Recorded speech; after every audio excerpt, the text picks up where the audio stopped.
that heals. Interesting. Who's she? Si Helena po. Helena? Helena who? Helena. My sister.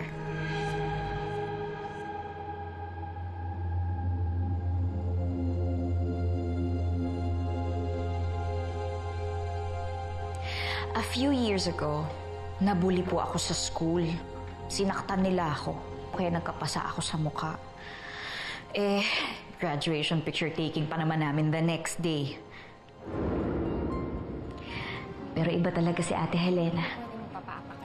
Ang sabi niya, alam mo, tayong mahihirap, masakit to. Kailangan magaling tayo lumaban sa buhay. Naiintindihan mo ba? Opo, ate. Loko talaga mga yun. Pag nahanap ko, ingungud-ngud ko din sila sa lupa. Tingnan mo. Tama. Tama, ate. Sige. Ay, tapos bibentahan ko sila nitong foundation mo, Yan, no? tama. Para gumanda sila. Tsaka dagdag pa ako. Tama, magaling ka doon. Ayan, ang Lana? ganda.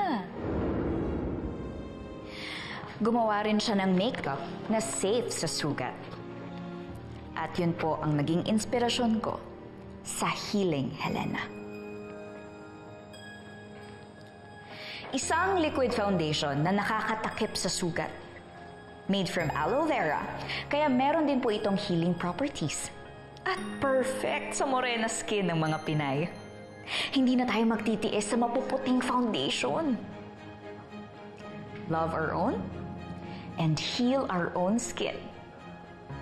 Kaya nga, beauty that fights and beauty that heals ang motto namin. From talo to panalo.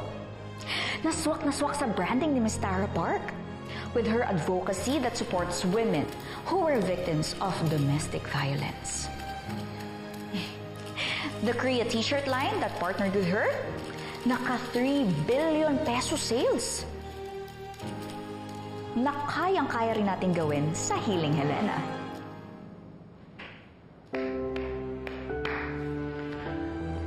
Impressive presentation. Mabuti na lang, nakaabot ka. Kahit medyo may nagpa-delay sa iyo. Okay, so whose product wins? Noreen's or Shari's? Sorry po hindi po ba dapat Velma Beauty ang manalo sa lahat ng ito? What do you mean, Noreen? What's your point? My point is that people are buying because the girls in Velma Beauty are fighting through product innovation. And who wins? Velma Beauty.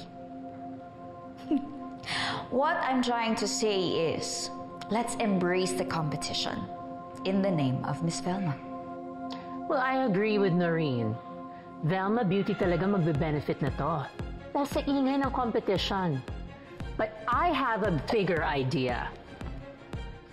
I think we should do a poll on who will collaborate with Tara Park. Is it gonna be Shari or Noreen? And the winner will be chosen by Tara Park herself on who she wants to collaborate with.